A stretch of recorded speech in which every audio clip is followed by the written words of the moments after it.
BJP सांबादिक सम्मिलन Kamlesh Dixit BJP नूतन जिला सभापति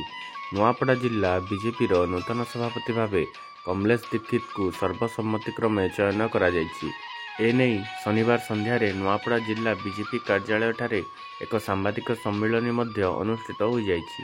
तेबे शनिवार नुआपड़ा जिला बीजेपी कार्यालय ठारे अनुष्ठित सांबादिक सम्मिलन में ओडिशा सरकार उच्च शिक्षा मंत्री सूर्यवंशी सूरज, कलाहांडी सांसद मालविका सिंहदेव, पूर्वतन कलाहांडी सांसद बसंत कुमार पंडा, पूर्वतन खरियार विधायक हितेश भगती, राज्य कार्यकारिणी सदस्य यदुमणि पाणिग्राही, खरियार रोड एनएसी अध्यक्षा सोनिया जैन, पूर्वतन जिला सभापति सुब्रत ठाकुर, वरिष्ठ बीजेपी नेता सरोज साहू, युवा मोर्चा सभापति अभिनंदन पंडा, जिला कोषाध्यक्ष सुशांत पति, बीजेपी नेता बैराज साहू प्रमुख उपस्थित रही। तेबे एही सांबादिक सम्मेलन में राज्यस्तरीय 3 जणिया टीम नुआपड़ार नूतन सभापति कमलेश दीक्षित नाम घोषणा करथिले। कमलेश दीक्षित नूतन जिला सभापति हेबा जोगु कर्मी महल रे खुशीर लहरी खेली जाइछि। तेबे नूतन दायित्व पाई श्री दीक्षित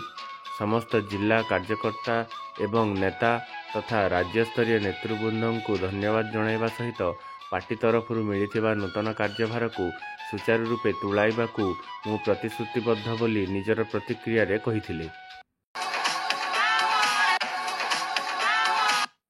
एटा मु भारतीय जनता पार्टी विगत 10 वर्ष है काम करी आसुछ आउ पार्टी मोर उपरे विश्वास करी कि जो दायित्व गुरु दायित्वटा देइछे तार उपरे केनता मु हमर संगठन को केते मजबूत करी पारबी। संगठन को प्रत्येक गाँव रे प्रत्येक घरे प्रत्येक बूथ रे हमर बूथ रो जो संगठन अच्छे ताको केते मजबूत करी पारबो तार पर दायित्व अच्छे। विगत दिन रे हमर पार्टी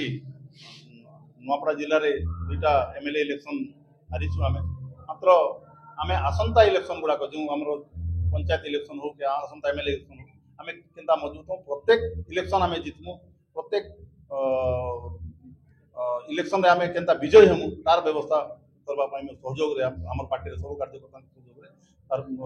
ता पई काम करबी। तार संगे संगे हमर जो सरकार ओडिसा रे अछि केंद्र सरकार अछि विभिन्न योजना जेंटा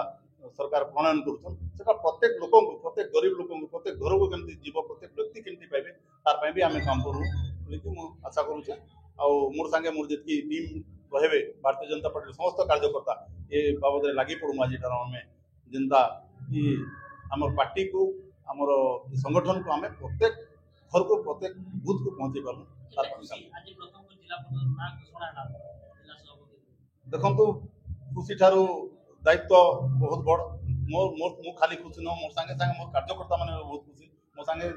जहाँ संगे काम करती से भी बहुत खुशी आज से खुशी होती कि मुझे गोटे सान भाई कि बड़ भाई ये दायित्व गोटे गुरु दायित्व पाई आम सांगे मिसिक काम करूँ जेहेतु से खुशी मुझे खुशी। For more updates, please subscribe to our channel and press the bell icon.